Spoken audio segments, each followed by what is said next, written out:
Pouca gente sabe, mas uma alimentação rica em magnésio diminui o risco de desenvolver retinopatia diabética, como eu dizia nas manchetes no início do programa. O glaucoma, a catarata, combate envelhecimento, a TPM.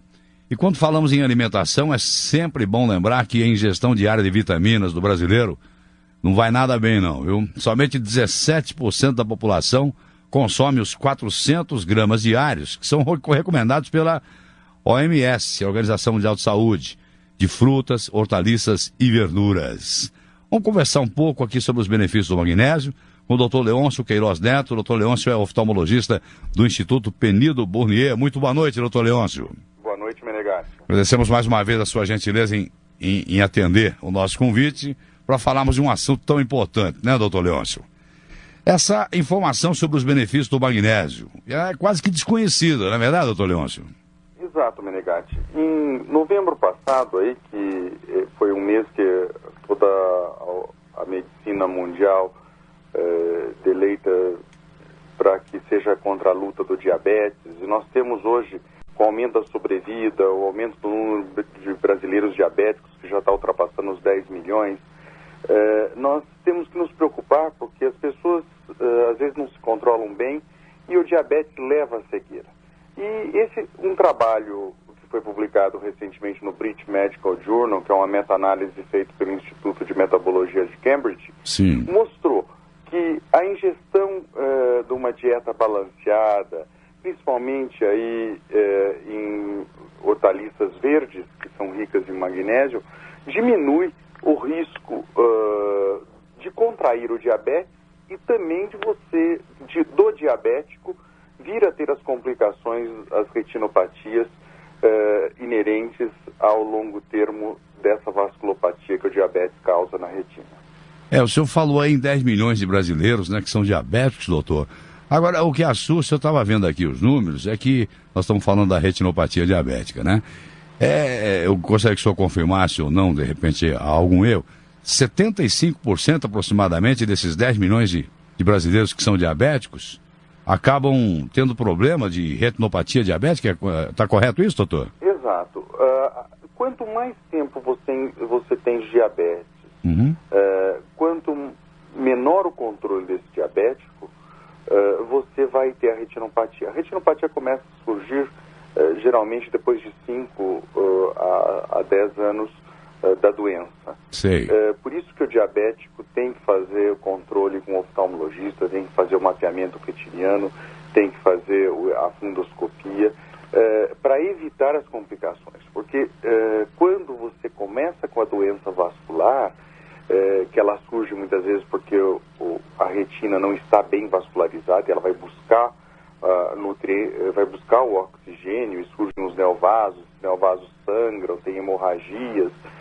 Muitas vezes você faz tratamentos que eu diria para você paliativos, para você tratar áreas que não vão chamar mais neovasos. Sim. Mas o ideal é que você realmente previna-se melhorando a sua vascularização retiniana, controlando bem o diabetes para evitar essas sequelas, que muitas vezes o laser ele é utilizado pelo oftalmologista para que não tenham mais sangramentos. Certo. Mas é um tecido que já estava anômalo e que você vai lá e acaba fazendo uma fotocoagulação. Uhum. Agora, o magnésio, como é que ele age nos olhos aí como auxiliar aí no combate à retinopatia? Um pouco a calcificação dos vasos, das artérias. Sei.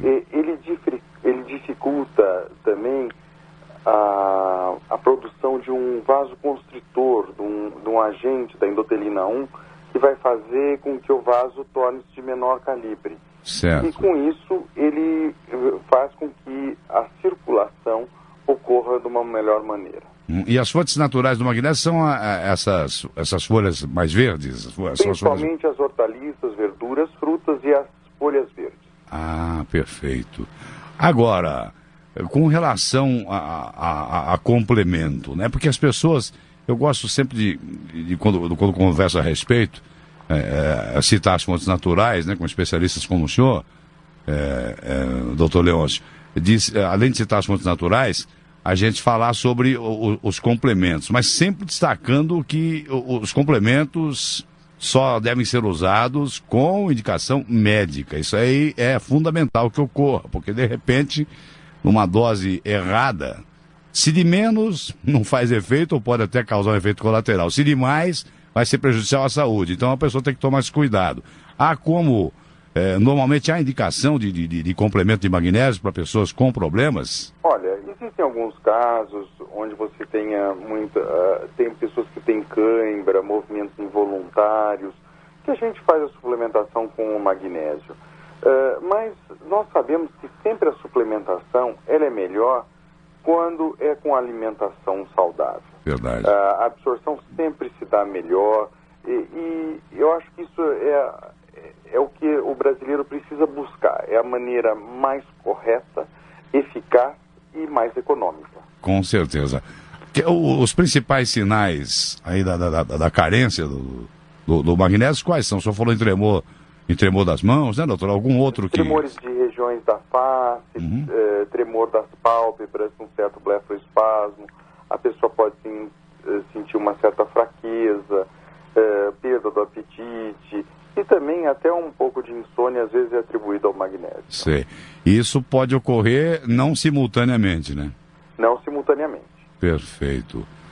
Agora, eu queria que o senhor falasse também, nós estamos falando da retinopatia diabética, né? Normalmente ela é percebida quando já em estágio avançado, porque a pessoa só procura uma ajuda quando ela já se encontra nesse estágio mais avançado. Mas no caso da pessoa que já sabe que é diabética, ela deve com que frequência procurar o seu oftalmologista para fazer um exame das vistas? Olha, se ela tem o diabetes, está com boa acuidade visual, está trocando o seu óculos e sempre que o oftalmologista vê que a visão está se mantendo sempre boa, ao mesmo faz a fundoscopia e está bem controlada, ela tem em torno de 45, 55 anos, eu acho que a cada ano e meio está bom a visita ao oftalmologista. Então, Agora, se ela tem um diabetes descontrolado, se está vendo que está surgindo alterações da acuidade visual, ela deve procurar o oftalmologista, às vezes a cada 6, 8, 9 meses. Eu gosto de chamar a atenção porque normalmente a visão que é perdida, ela não tem como ser recuperada, né, doutor? Exato, Menegatti. E tem um dado interessante. Você sabe que não é raro o oftalmologista, a pessoa não saber que é diabética e vai ao consultório do oftalmologista e acaba saindo com esse diagnóstico. Não que ela já tenha a retinopatia diabética, mas quando a pessoa está hiperglicêmica, ou seja, os níveis estão altos da glicose no sangue, ela acaba às vezes se tornando míope.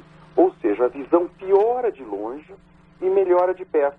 Pessoa que usava às vezes um óculos hipermétrope, tudo abaixa o grau. E quando a glicemia cai ou normaliza muito rapidamente, acontece o inverso.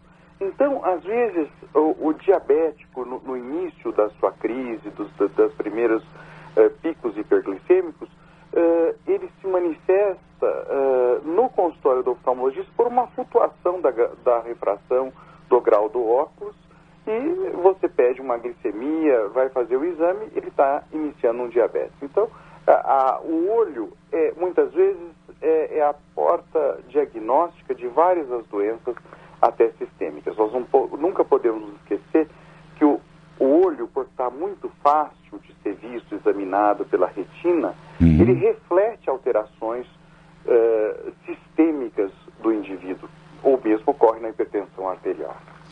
Perfeito. No caso da retinopatia diabética, em casos mais avançados, é necessário cirurgia mesmo, né, doutor? Em muitos casos é necessário a fotocoagulação com laser e mais tarde, às vezes até uma vitrectomia ou cirurgia de descolamento da retina.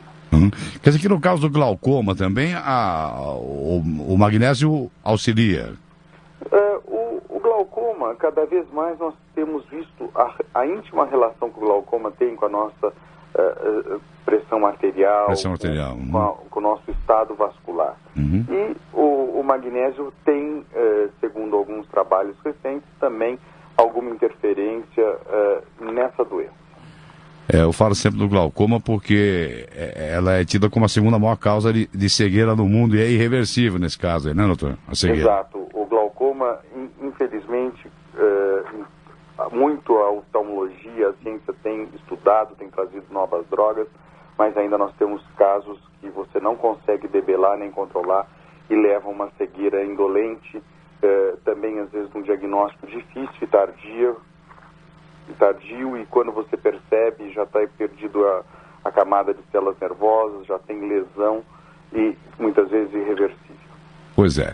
E vamos falar também da catarata, que está normalmente associada ao envelhecimento, mas que, já que estamos falando de alimentação, é bom que as pessoas saibam, né, doutor Leôncio, que ela pode ocorrer precocemente e nesses casos pode ser causado por deficiência alimentar também, não é verdade? Existem algumas cataratas que têm relação. A grande maioria das cataratas são as relacionadas à idade e parece que a ciência está vendo que existe uma relação também com a radiação ultravioleta. As radiações são cumulativas. Aí alguma coisa com relação ao espectro da luz azul, do início das radiações invisíveis para as visíveis. Ainda estamos aprendendo, mas óbvio que tem uma susceptibilidade de raças. Nós temos povos que os indianos têm muito mais cataratas do que os ocidentais, e nós temos aí na catarata operado, as cirurgias têm trazido um resultado muito bom e é uma restauração da visão muito positiva. Perfeito. E como vai o nosso Instituto Penido Burnier, doutor? As perspectivas para esse 2011, muito trabalho pela frente, muitos avanços, muitas perspectivas? Temos continuado o nosso trabalho, tanto no Instituto Penido Burnier, como na Fundação João Penido Burnier, que faz o atendimento ao Sistema Único de Saúde, contando com o ensino dos residentes. Estamos aqui continuando a nossa missão e completaremos agora em junho próximo 91 anos. 91 anos. É uma história, né, que merece todo o nosso respeito. Existe algum site que as pessoas possam acessar com alguma informação disponível com relação à saúde dos olhos, doutor? Olha, o próprio site do Instituto tem, com o nome do Instituto, tem algumas instruções sobre aí a prevenção e o controle da retinopatia diabética. Perfeito. Eu conversei com o Dr. Leôncio Queiroz Neto, oftalmologista do Instituto Penido Burnier. Falamos um pouco mais sobre o magnésio, que é um auxiliar excelente, né? E tem fontes naturais aí ricas em magnésio, de uma maneira geral para a sua saúde e principalmente para os olhos. Dr. Leôncio, muito obrigado pela gentileza, uma boa noite para o senhor. Igualmente, Menegatti, a você e todos os ouvintes da Jovem Pan.